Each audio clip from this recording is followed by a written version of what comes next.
il a démontré que cette pression, il savait désormais la gérer et qu'il pouvait rouler et prendre à sa main le rythme de course. On le voit encore ici qui se retourne pour bien scruter où sont ses adversaires. Ses adversaires, eh bien, ils sont tout simplement très loin.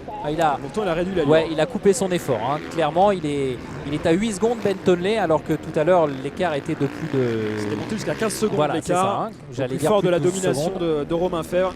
C'est vrai que c'est un pilote qui a une capacité d'adaptation assez bluffante. On l'avait vu donc l'année dernière s'adapter très rapidement à la 450. On a pu le voir aussi sur Motors TV en fin de saison au mois de novembre lors du Supercross de Paris-Lille. C'était son premier Supercross. Il avait progressé tout au long du week-end dans ses performances. Il avait fait un très bon Supercross pour ses débuts dans la discipline. C'est un pilote qui a cette capacité de très vite comprendre sa machine, de très vite s'adapter. Un pilote qui était passé notamment durant une partie de sa carrière avant de revenir au motocross au super motard. Bref, un pilote complet, hein, Romain Fèvre, qui est bien parti là pour aller remporter la victoire, sa première victoire de la saison. Il en avait remporté 8 l'année dernière en MXGP. Il avait remporté également un succès en MX2 en 2014.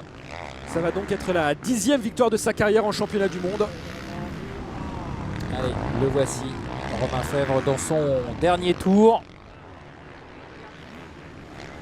En patron, il s'est imposé aujourd'hui, Romain Fèvre, malgré la difficulté, la chaleur qui l'a beaucoup gêné en première manche.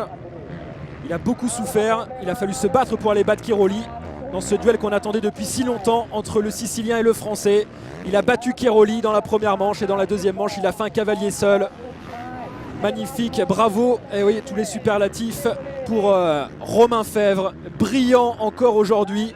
Il va s'imposer et s'emparer de la plaque rouge de leader du championnat. C'est fait, la victoire de Romain Fèvre aujourd'hui en Thaïlande dans ce deuxième Grand Prix de la saison.